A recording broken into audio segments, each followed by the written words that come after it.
Welcome to Negotiating Happiness, the show that helps you find happiness, success, and balance in your work and life. I'm Adriana Fierastrau, your host for this journey into entrepreneurship and personal growth. We're broadcasting live on 107.7 and 105.3 FM in New Orleans as part of the United Public Radio Network. We explore the latest strategies, insights, and stories from successful entrepreneurs and experts. From managing stress to building a thriving business, we've got you covered.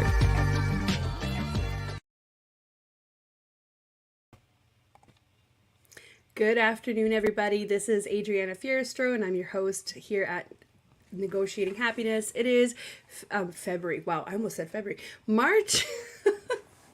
March 4th, 2024. I can't believe we're already in March, and we are broadcasting live on the United Public Radio Network and UFO Paranormal Radio Network at 105.3 and 107.7 FM in New Orleans. And if you wanted to check out some of our shows, we are also on Roku TV. You just have to type in UFO Paranormal in the channel. Hello, everybody. Grab your coffee, grab your lunches. We're gearing up for another great show here with another great guest. Say hello, everybody, to Shannon. Hello. Hi, how are you? I'm good, thanks. How are you? Good. I'm happy it's March, not February. Yes, I know. It's like January took, a year to finish. Then February took kind of 8 months to finish. We're getting there. But I can't believe it's already March. We're almost done Q1 of 2024, and that is mind-boggling for me. So yeah. Here we are, though, another week, another episode. So let's do some quick intros here.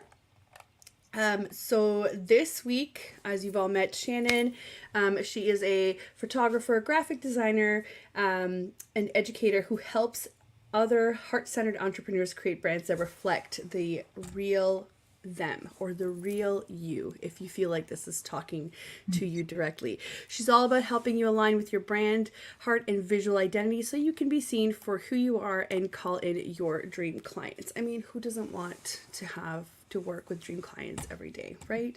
That is Absolutely. what we all work for here. So we also have a sneak peek here from Shannon, and I just wanted to put this out at the beginning of the show. She will be also launching a template shop later this spring with mini brand kits, Dipsado templates, Canva templates, and much more to help heart-centered entrepreneurs boost their confidence through beautiful visual branding that connects with their dream clients. To be the first to know when it's live and get a welcome discount, you can subscribe at heyshannonk.com/happiness, and I will be posting this in the comments, everybody. Please check her out. I will also put it on the screen here so that you can see what the website name is.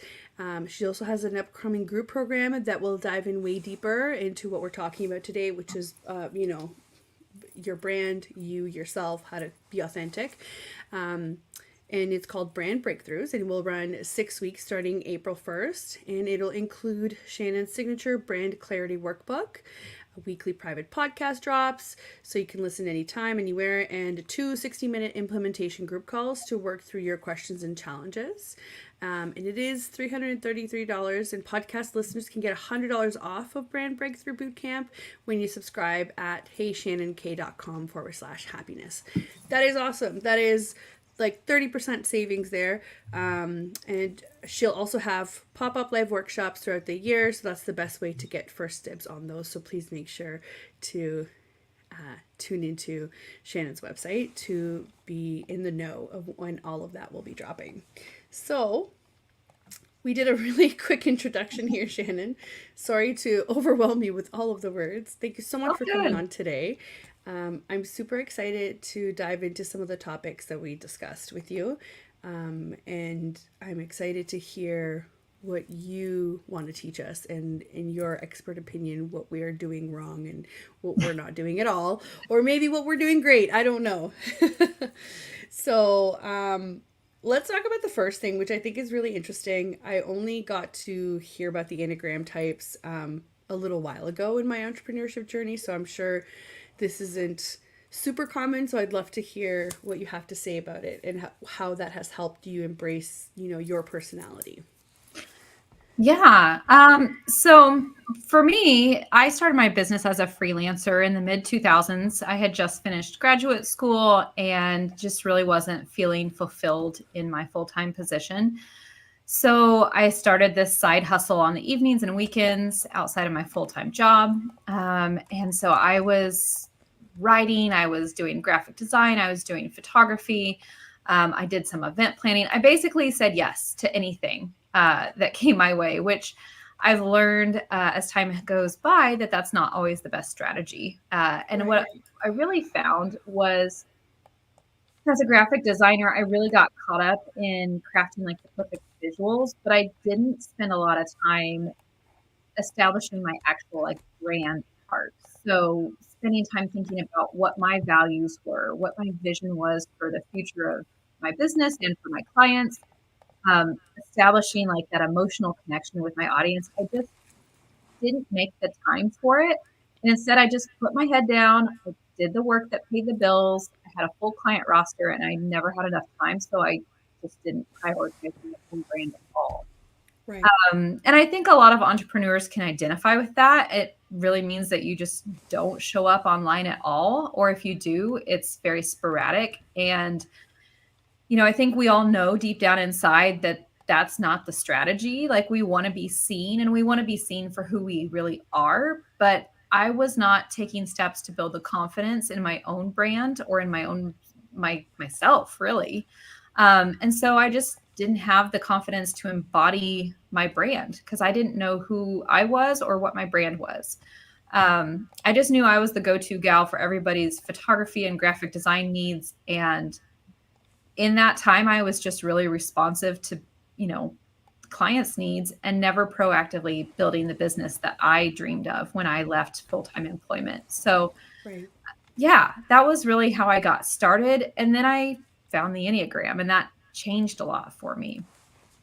That's really great. I think I can also resonate with what you're saying regarding the brand because let's face it, realistically, like the bills aren't waiting around, so you just have to do what you have to do to pay your bills. But it's funny how all of these different types of personalities that do veer into the entrepreneurship lane a lot still find a way to kind of get out of that. But we, at one point or another, we've all been there. We've all been in the trenches where it seems like this is just kind of a side hustle. Like it's not our full-time gig, it's a side hustle, right? So so what happened next? How did that change for you? So a couple of things happened. One around, so I became a mom in 2016. And that really changed a lot of my perspective on business and what I wanted out of this. It had been very alluring over the years to entertain going back to working for somebody else. I interviewed for many jobs over the years thinking like, oh, it would just be so much easier to have that security working for someone else. And then having kids, it was like, you know what? This is the best possible scenario. Like I get to design my dream career and I really want that for my life and for my family.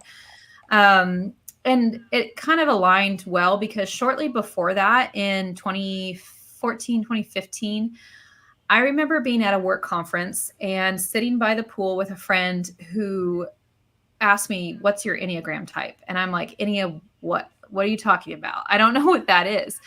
But I've always been one that's like obsessed with all things personality. And I love reading psychology type books and just tapping into the power of how we think about things. And so I really started digging into the Enneagram after that and figured out that it was a tool that really could help me name some of the feelings that I couldn't name before. So seeing what motivated me and what scared me, all of that just hit so hard. And then I really felt like knowing myself, like truly knowing myself, helped me start showing up more authentically in my business. It's been kind of a slow burn, building up that confidence to just be out there and be seen. It doesn't feel like second nature for me. I'm an elder millennial, so I don't really have. Yeah. Okay. So, it's like I don't have that same level of comfort on camera and like broadcasting everything I do that some of the younger ones do. And I'm working on that. And I feel like the Enneagram has helped me find some ways that I could both get the word out about my business and do it in an aligned way that felt good. And the more that I've learned about the Enneagram and personality in general, the more I realize how it can be applied to branding in so many more ways. So that's kind of how I got to this point here. Okay. And what would be, I guess, what would be the first step that you would recommend for somebody to take if they're interested in figuring out what their personality type is? So I would say, there's a lot of value in knowing yourself as an entrepreneur and using that to craft your brand. And if the Enneagram is your jam, if that resonates with you, absolutely, go find your personality and look at your core motivations and look at your fears. Maybe the Enneagram is not for you. Maybe you want to look at, Myers-Briggs or like the Clifton Strengths Finder or Human Design or DISC or something like that. There's so many different typing systems. But I think anything that you can do that really helps you dig down deep into what it is that you want out of being an entrepreneur and get better in touch with your purpose and your passion and your values is going to help you find a lot of different creative ways to get that connection made with your audience. So once you know what those values are, then you can really start to incorporate that into your brand. So I think it's really crucial to know yourself when you're crafting your brand, because so many of us, when we start out in entrepreneurship, it's either an afterthought, or if you're like me, you spend way too much time thinking about the visual side of it that you don't actually get anything else done because you feel like you need to perfect it. So, it's just hard because it can be a distraction, or it can be, just a drain on whatever else you're trying to get done. So I think you have to really look deeper inside and get a better understanding before you start doing the outer work. And the other thing too that I find with personal brands is that, I'm just giving myself an example. I came from a very corporate world. So when you're in corporate, you don't have a personality. Mm-hmm. You just know how to do the job. And you know how to do the job well. And that's kind of what made you, let's say, go off on your own. It was very hard for me to put all of that jargon and lingo and an attitude away in order for me to connect with people and for me to understand that they will accept me the way I am. Once I realized that people buy from you, they don't necessarily buy from, how professional you are, how that's a corporate world kind of thing. That's not an entrepreneur thing. Now, that's not to say that if my assistant emails somebody and they start talking to them in a ridiculous way, of course I don't want that, but I'm also okay with not having perfectly crafted emails and perfectly professional 3-piece suit situation type photos on our website. It's so hard to walk away from that when that's how you've learned to work, or where you learned your actual craft, like whatever it is Absolutely. That you do, right? And you having the benefit of being in a creative industry, I'm sure brings this whole branding thing much more authenticity, or it brings it with ease, right? To you. So this is why it's so important for people to seek out the right professionals to help them with this kind of thing.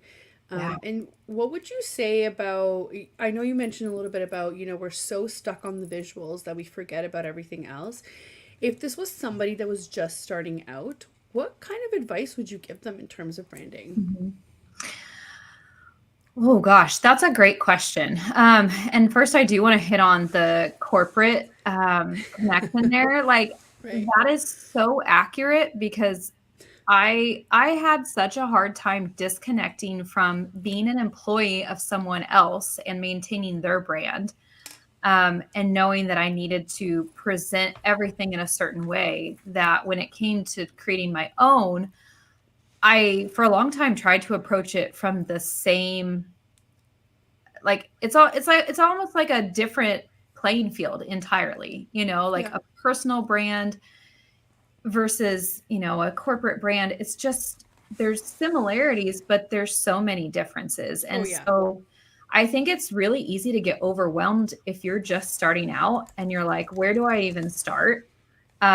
Because it is overwhelming, especially if you're not a graphic designer or you're not a photographer. You don't have like the visual training to really go after that. And some people do have like that artistry that they just like to do things themselves, which is fantastic. If you have that skill, like more power to you. And the danger with that then too is that you really kind of find yourself taking on a lot of extra work that maybe your time would be better served doing something else, right? Um, and so it's really hard to disconnect from that.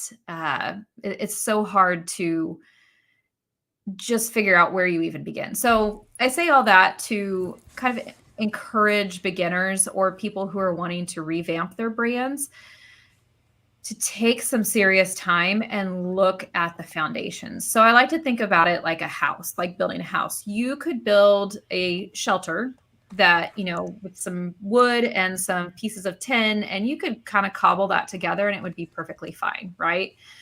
Or you could build a beautiful home that starts out with a blueprint and a strong foundation and solid wood and quality materials. And not only do you see a huge difference visually, but also when you walk into that house, you have an entirely different like experience. Like you can tell that there was purpose and passion and there were values that were involved in building that house. So that's kind of the same approach as building your brand. So I actually have like a brand clarity workbook. We mentioned that's one of the pieces that's included in the group program. I do have that also for sale if you're, not into the whole program, but you want to get that head start.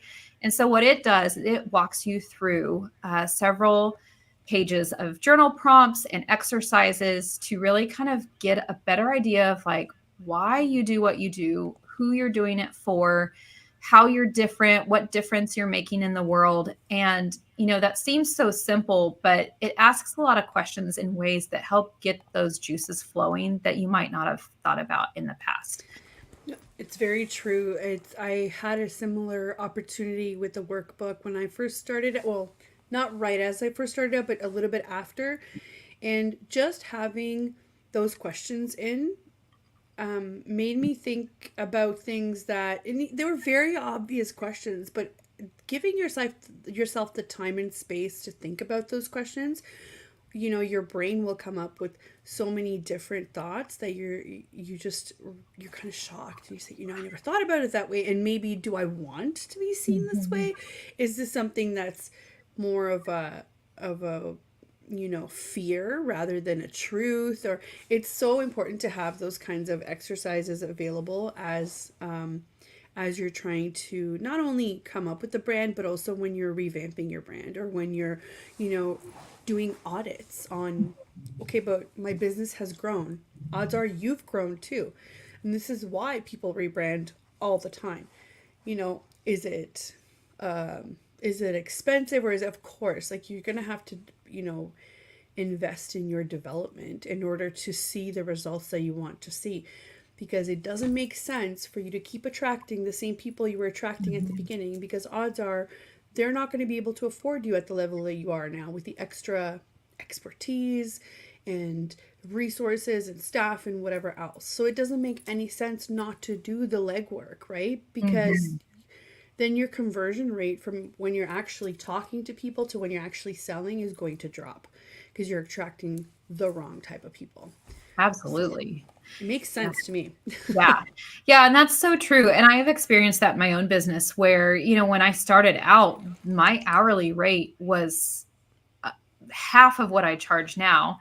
Yep. And, with time, it's hard to keep raising your rates. And I'm kind of due for another rate increase. But I feel like your visuals can also help you in that regard where, it kind of helps with your mindset. It helps you build that confidence and, show, hey, I'm the real deal.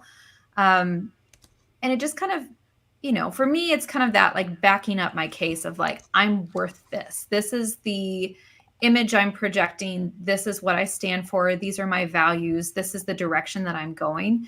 And it helps me feel more confident when it's time to raise my rates.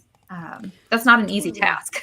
No, no. And, to some people that are not, in the entrepreneurship area, they might think that, oh, of course, that's the first thing you're going to do. Or, yeah, of course, things are getting more expensive. Or I feel like they have this sort of resentment. Not all of them, but a lot of them have this resentment towards entrepreneurs wanting to be compensated for all of the value that they bring.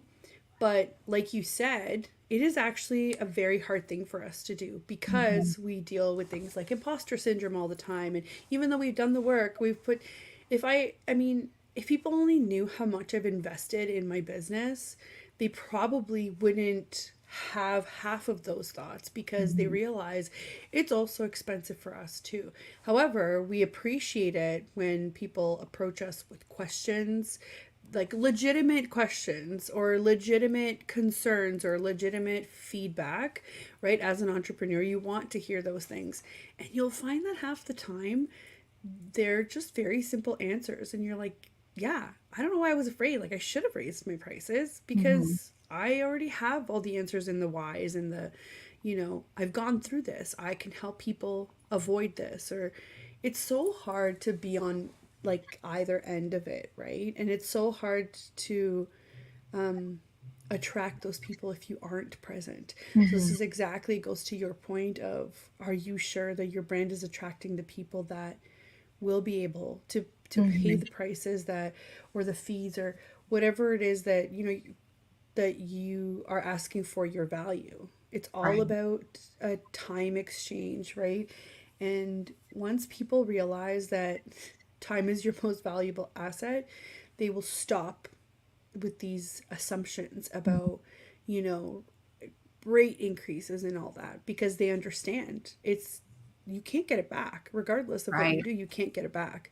And once they understand, also they appreciate these kinds of interactions, right? So Right.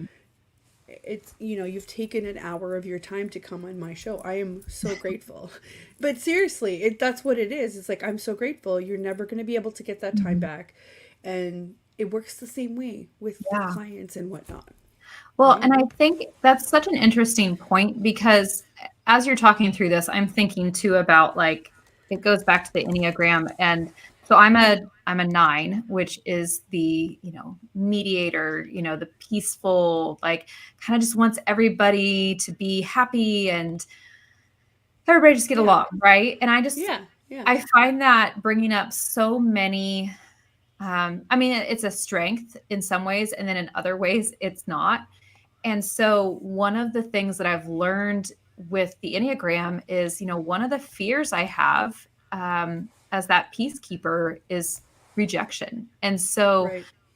knowing when I raise my prices or if I post something on Instagram or, anything that kind of puts you in a position where you're sticking your neck out. That's scary, right? And you're just hoping that everything comes out in a way that's positive. But I think there's also the sense of, just I don't know, like wanting to make a big difference and wanting to help people and knowing that you have that value and you have that expertise that you really can help a lot of people. And if you're not charging enough, are you working with the wrong people? Are you working Yeah. with people that are kind of keeping you playing small when you could be helping someone else? It's really hard to kind of process everything. Um, but it's an important part of the process. And I think that's been a valuable thing for me is just really getting to know myself and what I stand for and what some of my boundaries are, especially after having children. And, it's like, okay, I used to pull a lot of all nighters, and I'm not going to say I don't occasionally do that still. I do if I have to, but I really draw the line. I think I need things to shut down at a certain time. And if I'm going to raise my price or position my business in a certain way that alienates someone, I'm learning to be okay with that and possibly losing a client, and knowing that they're not the right fit for me. They're not aligned with Right. where I want to Right. go in the future. Right. And I understand that maybe somebody that is at the very beginning stages hearing this might not agree with this because Mhm. you have that fight or flight instinct and you just want to hustle through it and make it work. But this will come, right? I was there and people were telling me the same thing. This will come. You will get to the point where you can choose who you work with and it is a blessing. Like, I don't know how else to describe it. It is a blessing. I'm not going to say, I have this really bad habit of minimizing the efforts that I've put in and that people have pointed out to me that I'm lucky. I'm lucky. Well, it's not just luck. It's like you said, it's a lot of all-nighters. It's blood, sweat, and Mhm. tears. It's a lot of like money dropped into development. There is a strategy here. Even when it doesn't feel like a strategy, you're still working towards something. So it's not only that we're lucky or that it's a blessing, we've worked towards this. So that's why the people that are at the beginning are kind of like, no, no, like I need every client I can get. And that's fine. I think all of us have gone through that stage, right? But Mhm. at some point, you have to start planning for this stage where you can say, how can I improve my client experience? How can I improve my brand? How can I improve my services? And at the same time, not compromise my boundaries, my time, my life, my family, and like my livelihood, right? It's such a delicate balance. And I think that brand comes into that quite Yeah. a lot. It really does. And I think it's interesting too to look at the marketplace now, versus. So when I went out on my own, left full time employment in 2011, that was my season of hustling and taking every project that came my way. I mean, even Right. some that I was like, oh, I should not have said yes to this. And I still have some of those when I need a cash infusion in my business. I still say yes to some things that I Right. don't particularly want to. But if the people are good, I am really willing to go the distance for them. But then Yeah. sometimes you get into situations too, which is just kind of a tangent.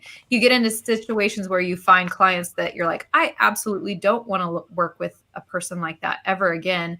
And you start to recognize the red flags. And that's also part of the learning process. But what I was saying though about like the marketplace now, it's interesting to see other entrepreneurs and see how they show up in their brands. And, you kind of get a sense from whatever they're presenting on Instagram, on TikTok, on their websites, whatever. And you can start to build a story in your head Yeah. about how this person started later than I did, and they seem like they have it all figured out. And it's Right. possible they may have more figured out than you do. But also, it's all of those experiences that you've had that have built to this moment that Mm-hmm. make you who you are and give you that edge that you have. Like that's part of you, your personality and your expertise and wisdom that you've gained over the years. And so it is a process to build the confidence to be compensated for that. And I know that I used to get really upset when somebody would be like, "Oh, well, I'm just going to do it in Canva." Okay, like cool. Or Yeah. my brother's neighbor's kid can do this. They're in high school journalism. Okay, cool. Okay. Yeah. Yeah, and it's Yeah. like I used to really kind of go, "Well, why don't you want me?" And again, just kind of realizing that those aren't the right people for me. They don't. Yeah, it's not a you Yeah. problem. It's a Yeah, them problem at that point. exactly.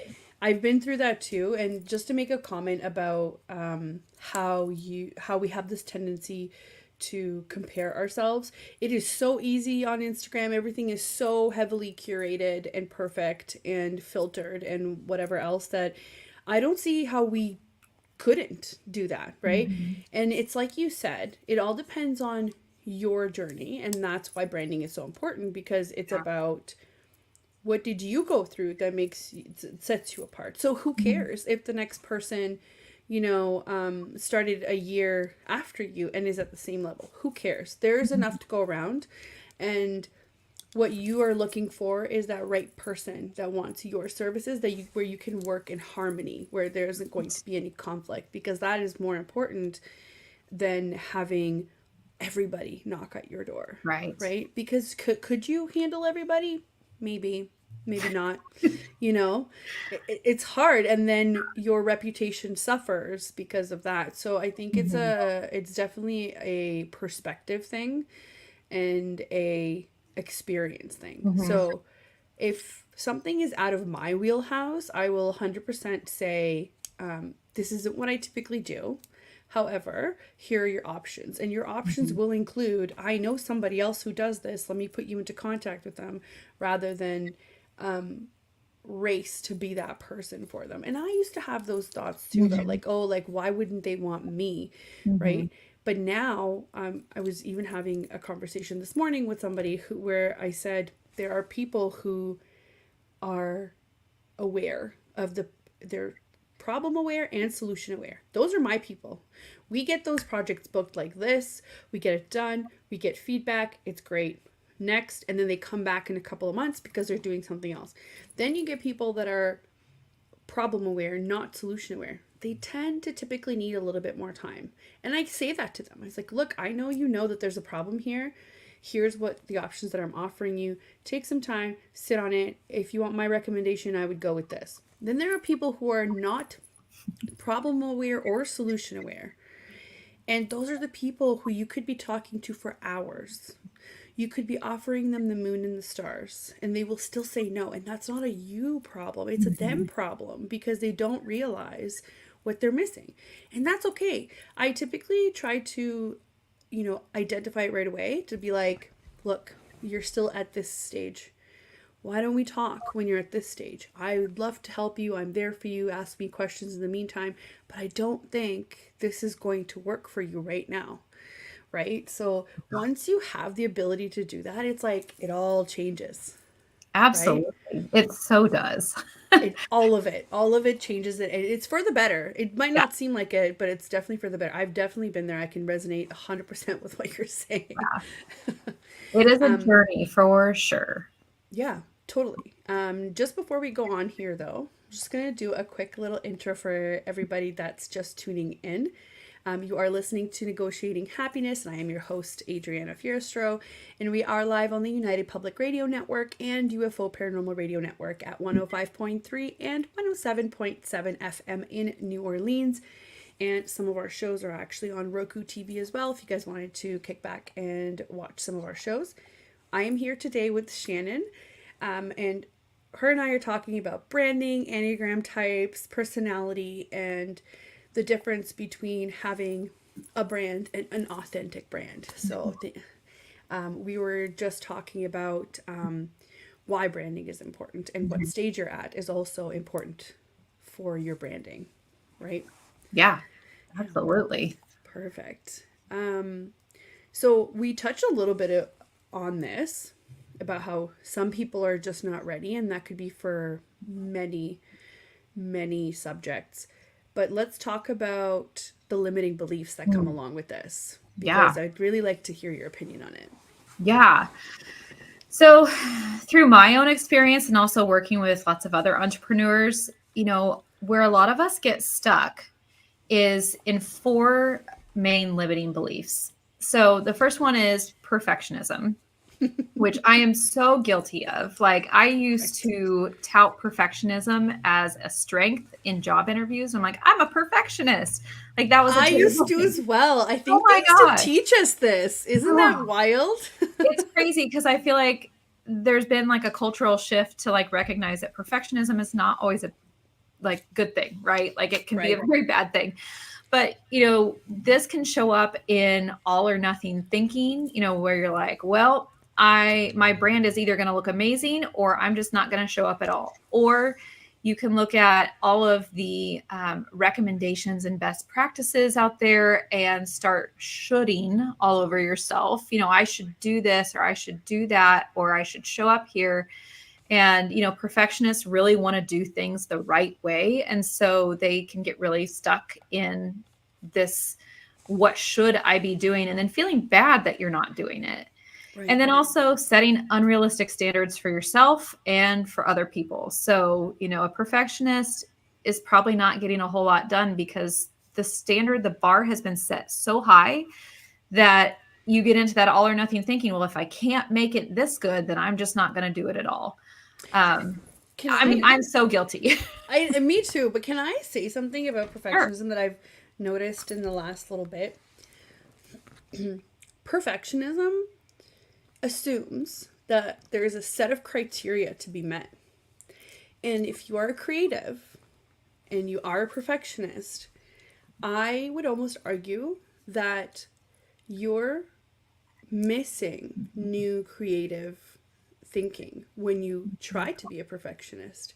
Because if it's always the same criteria that you have to tick off like boxes in a project, where's the newness of it all? Where's the creativity? Where's the, and even for me, I'm not in a creative business, but I am in the business of figuring out solutions. So am I going to be building the same workflow every time? Well, I'd like to, because I know that it works best. But if I'm going to stop for a minute and think about what works best for the client, or what works best for the program, or hey, let's try it this way, I would have never figured out different ways of doing it, right? Mm-hmm. So I've had to stop myself a lot of the times to say that perfect is not better. Yeah. Right? That's so true. And I think that some perfection can actually be good. I mean, you want good Sure. attention to detail, you want to like produce a Sure. good quality product.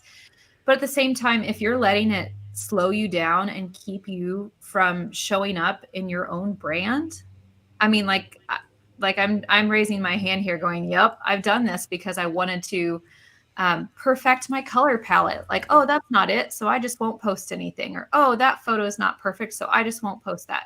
So Yep. that's been a real struggle to kind of get over that, but also accept that there are ways to just put things out there and be authentic and show the real you, because we're all getting a little tired of the perfect facade that we see. And, Yep. you know, the people who are being real and putting themselves out there. And I mean, you don't have to show up in your pajamas and your hair undone unless you really want to. I But have in I mean, meetings. I have. I'm not gonna lie. if that's what you want to do, you totally can. But you also Yeah. don't need to feel like, oh my gosh, my hair and makeup's not done today, I can't show Mhm. up at all. You Mhm. know, there's like a happy medium for your specific personality that you can find what makes you feel good. And if it's one extreme or the other, great. But like limiting yourself because you feel like it has to be a certain way is just really doing yourself a disservice. And then you're not connecting with the clients that you could be helping. You're not making Right. the extra money you could be making. You're Right. really just holding yourself back. So yeah. Right. And just to be clear, if you don't make money doing this, you don't get to help anybody, Mhm. because that means it's not working, Yeah. right? So like it's way more than just about money or just about achieving the perfect thing, right? It's Absolutely. about being the solution for that person or that business. Mhm. I think that's what I enjoy, is Yeah. having the conversation after to be like, did this solve your problem? Like, I really Mhm. hope this solved your problem, right? Yeah. So, Well, and I think ditching the perfectionism is a really great example for the people we're trying to help, because, you know, so many of them are also probably struggling with the same thing, and showing that like you can still be out in the world helping people, living your dream, working in your dream business, and it doesn't have to be picture perfect. Like that's the goal, right? yeah, yeah, So, but totally. so another way that we kind of get held back as entrepreneurs is people pleasing. So when, you know, you're creating your brand and you're trying to like appeal to everybody, but you're actually not appealing to anybody because you've just kind of watered everything down. Yeah. You don't want to alienate anybody, or maybe you aren't doing the things that light you up just because you don't want to say no and disappoint someone, and you're trying to keep the peace, but you're not actually at peace yourself. Like that people pleasing is a major drawback. Hmm. So, and I think, you know, perfectionism and people pleasing can, you know, both of those go hand in hand. They can be tools that are being used to, you know, satisfy the other. Like I'm people pleasing so I can make this perfect, or I'm trying to make this perfect so I can make somebody happy. Right. And, you know, you get into a dangerous territory there. Oh, totally. Yeah. And then there's imposter syndrome. So when I first learned about this phrase several years back, I was like, oh my gosh, I don't think there's ever been a better term to describe how I feel. Like, despite having, you know, a master's degree, despite having years of experience, despite, teaching design to college students at a major university, I had all these credentials, but I would still question, like, what are people thinking when I get up and speak? And so if you're feeling like you're not an expert and you need to be an expert before you do something, or if you say, who am I to do this? Well, who are you not to? There are Right. people who are less qualified than you, who are already out there doing the thing and making money at it. And that's a hard one to swallow, because it's frustrating. You're like, and then you get back into I should be doing this, right? I should be farther along. And so it can be a really vicious cycle. Yeah. Yeah. And this is like I might get some hate for this, but I need to make this comment because it is true. We as female entrepreneurs have different needs and different struggles, but some of our male counterparts, the reason why they're so good in business is because they just dare. The audacity is there. So then they just do it. And if they happen to be one of those people that are really good at what they say that they do, they don't have that blockage. They don't have that limiting belief. So take yourself as somebody who is, has gone through all of these changes, maybe multiple entrepreneur journeys, education, experience. If you're sitting there questioning yourself, why are some of these other people that don't even have half the credentials that you do questioning themselves? And they're also going out there and getting the job done and making money, right? It's like you said, the next person to you might not be as qualified, but they're out there doing it because they dare to. Yeah. So I think that's one of the things that we can learn from our male business counterparts is that just go and do it. Yeah. And you cannot be prepared enough for any of it. You can't convince me. I'm not talking about launching something properly. I'm talking about just go out there and do your thing. Yeah. Right? There's not a good enough time. And I always say this to myself, remember, you always wished that you had started this sooner now that you're in it. Right? Right. But it was always like, but what am I going to do? But why would I be doing that? Am I good enough? All of that needs to just disappear. Absolutely. And you need to just go do it. Absolutely. Yeah. And that's kind of leading me into the last one, which is analysis paralysis. So that tendency to overthink everything and getting stuck in that comparison. I'm a chronic overthinker. Okay, good. You're not alone. You're not alone. And another term that I learned in the last 6 months or so was procrastinating. And oh my gosh, like that describes me to a T, because it's like you're collecting all the research and all the education until you can take action. And that's feeding into that imposter syndrome, because you say, I'm not an expert yet. I need to collect all of this knowledge before I can teach anybody else. And one of the things that working with a coach has really helped me with is trying to get out of my head and quit procrastinating and quit just collecting ideas without taking action. And just knowing that, like, you don't have to be at that top tier level. Like, you just have to know a little bit more than the people that you're trying to help. It's so hard because I want to know all the things, but it's an important lesson for entrepreneurs to learn. But it's also safe. And I think that's why we tend to stick in that stage. It's kind of like, I'm learning. I'm doing what I'm supposed to be doing.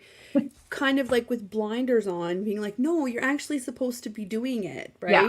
I am so bad for that. I created this idea of this, I guess, funnel probably like in November. I had just started making changes to it after receiving feedback 2 days ago. It is March. Like, I was in that I'm working on it phase and learning how to do it better until, I had some peers kind of look at me like, just post the damn thing, like, just post it. what else are you going to do? Like, just post it and you can make changes as it goes, right? Mhm. And there's always that like fear of like, oh no, what if some people think it's, complete garbage? Yeah. Okay, then you're not limited. This is like the wonderful thing about having a digital presence, is that you're not limited to a geographical area or to like this Mhm. bubble. The bubble is pretty large, right? Yeah. So just do it. Just do And it. I think that's a great point because, we talk about taking action and taking messy, imperfect action to try to push through a lot of these limiting beliefs. And that is important. But if you find yourself, like both of us, it sounds like, where you're taking action, but you're not actually finishing the thing, what are you really even doing? And so I feel like, we can break things down into smaller pieces. Mm-hmm. Mm-hmm. And, what can we put together that's maybe, is it a mini course? Is it a, ebook? Is it a, I don't know, like something small that can get done in a shorter amount of time without trying to build the entire thing, Yeah. Yeah. and you think about the house building analogy too, like, okay, you're building this, but it's not getting built overnight, No. so, you're first laying the foundation. So like, could some of these things be at a foundation ground level stage? And then you're working up to, the second floor master suite, right? Yeah. So, I mean, it's a hard battle for everybody who struggles with these limiting beliefs that are just so hard to shake sometimes. And they do tend to come back. It's Mhm. not like once you get over it, they don't come. They do. They Yeah. do tend to come back, and you just kind of have to deal with them as they go. And this is why I always say, um, business is not static. It's always fluctuating, changing up and down. Growth is not linear, right? Mhm. It could look like very many different things. And we've talked about failure before and how that actually can help you grow at probably an exponential rate if you just think about it, if you do the proper analysis, if you learn from it, if you implement it, take action, right? So it's it doesn't just go away, because while you're doing all of those things, you're gaining more, right? Mhm. You're gaining more experience, more knowledge, and it'll keep coming back. So if you don't have the right tools to deal with it, it's Mhm. definitely difficult. So I totally appreciate Yeah. your stance on this. So I guess where I'm taking out of it Mhm. is, you know, stop trying to worry about everybody else. Just put your Yeah. brand out there. Yeah. Yeah, and really just quit looking at what everybody else is doing. You're not farther behind than you should be. You're exactly where you should be. And that's Right. a little, dose of my own medicine that I have to swallow, that like sometimes I feel like, oh, I've wasted all this time. No, I'm right where I should be. Yeah. And, I'm excited about doing new things and the wisdom and the growth that has come over the years to allow me to do that. Yeah. And I think also building a community, to just getting to know other entrepreneurs, whether I've met them in person, or we've never met, and we're just online. Like, it's so nice to know that you have friends that you can call on and they can share their experiences. It's Yeah. hard to build that, but once you have it, it's like, how did I survive for so long without these friends in Yeah. business who really get me? Yeah. And honestly, it's such an important resource to have a place where you can ask those questions and not feel like you're the only one, or you not feel like you're imposing. I hate Mhm. feeling like I'm imposing. And sometimes online, that is exactly what you're doing. Or if you're asking in a public forum, if you're leaving a question on somebody's, post, um, like it could go both ways. I'll tell you this, because I used to have a lot of beginner VAs message me, and they always wanted to just pick my brain. And at the beginning, I would offer up my time, no problem. Like I never charged or anything like that. I would just be like, yeah, sure, let's meet up, because I never wanted to gatekeep. And then it got to the point where people have like really incredible expectations from somebody else's time, because they're not at the point where they understand time is finite, and also nobody owes you their time. So there's like a fine line with that. So that's why I love networking opportunities like coaching groups and things that help you invest back in there, because it is a give and take, right? Like, you're not just asking questions, you're also providing valuable information when it's your turn, right? So there is a time and space for that. And there is, I still reach out to people on Instagram and I ask them to be like, hey, do you want to like do a virtual chat or whatever else? And most people are very open to that. And there is the odd person who will literally say, no, I don't do that. Okay, that's cool. You do you. I'm never going to learn about your business because you're not giving me the time that I was going to give you as well. So it's very important to find your people. Maybe if it was somebody else, like, because I know you, I know those are not your people because they're not my people either, right? Right. But other people might be fine with that and might be fine with just operating in isolation. But I will tell you, it is very lonely no matter how many good friends and family you have. And my friends and family have definitely supported me on my entrepreneurship journey, and I could not be more grateful. But they don't understand at the level that, let's say, you and I understand, because they've never had to be in that place, right? Yeah. And they know that. They're smart people. They know that. So I 100% agree. It is so important to have those people around you, and it is your responsibility to make sure that you're in those environments, right? I think that's what's made all the difference for me. Once I started working with a coach and started kind of collaborating in online spaces with fellow entrepreneurs, I started to really move the needle forward instead of just feeling so stagnant and stuck and frustrated that I wasn't where I wanted to be. That's And, it provided a sense of reassurance, but also some tough love. Like, hey, here's why you're not there. You Yeah. gonna do something about that? Or are you gonna just Yeah. sit there and be sad? Yes. Yes. I love the affectionate yelling that you get Yes. from people. I am very familiar with it as well, and I'm grateful to those people. Well, we have a couple of minutes left, and I just wanted to ask you, what makes it worth it for you, Shannon? Like, all of this, like, we've already established, business is not easy, but it's also very rewarding in many ways. What makes it worth it from the individual point of view? I'm not talking about, how helping people or having a flexible schedule, but what do you do that just kind of gets you all excited and fired up for life? That's a really great question. For me, like, there is that thrill of like having somebody come back and say, "Oh my gosh, thank you so much." It's the gratitude that comes back, but also it's just knowing the complete time freedom that I have as a business owner, and knowing that if I have a sick kid or Yeah. we're traveling on vacation or something, I can either choose to still work on my work or I can choose to disconnect entirely.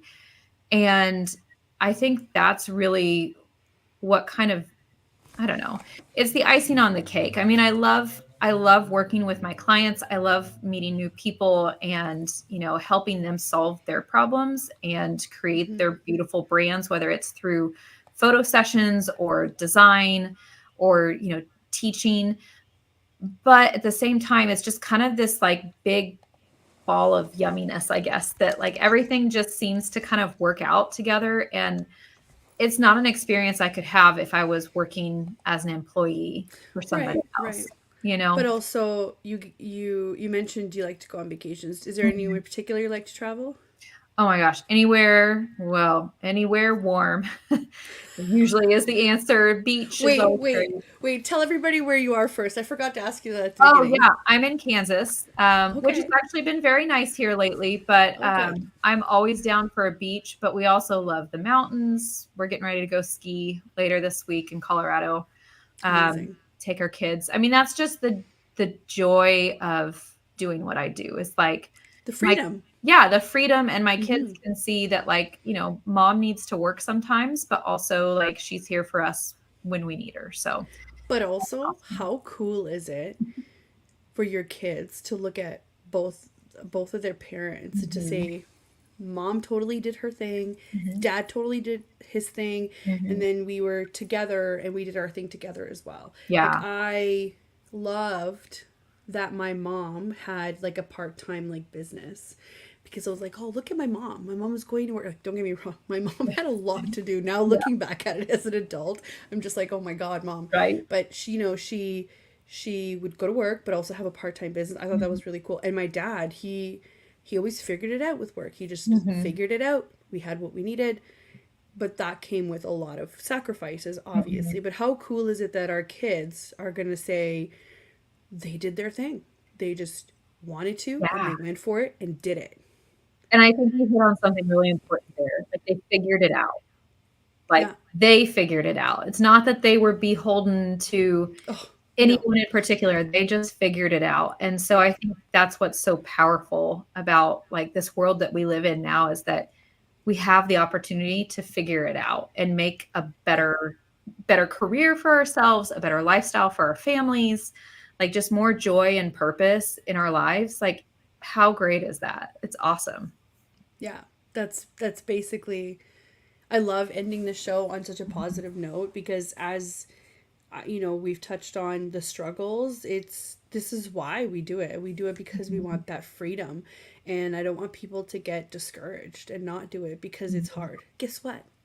Going to work for somebody else is hard too. Mhm. At least this way, if I'm fighting with anybody, I'm fighting with myself,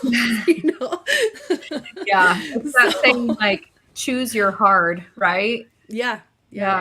that's exactly what a great phrase. Choose your hard. Yeah. Yeah. Well, thank you so much for coming on, Shannon. I had such a great time. Thank you. I'm so glad to be on. This was great. Yeah, and if you guys are just tuning in or tune in for only for a little bit, you guys can find the episode on all of our archives anywhere you can think of: YouTube, Facebook, SoundCloud, iTunes, iHeartRadio. It's all going to be there. And I think, Shannon, I'm proposing that you have to come back I'd maybe love in the that. summer, or you have to tell us a little bit more about your upcoming projects. And I also wanted to remind everybody, if you are looking to do the brand breakthrough boot camp, you can get $100 off Shannon's program when you subscribe at heyshannonkrueger.com/happiness. I'm going to actually pop that into the chat right now before we go off, and just so that everybody has it. Here's where you can connect, because I don't want you guys to miss out on this, especially if you are looking to do some development around your branding. And also, as you can see, Shannon is lovely to work with. So go ahead, everybody. I just popped it into all of our locations here. And thank you again for coming on. Come back again. Thank you to everybody that is listening. And also thank you to the platform, the United Public Radio Network and UFO Paranormal Radio Network, for giving us this time and space to make this happen. And we will see you guys next week.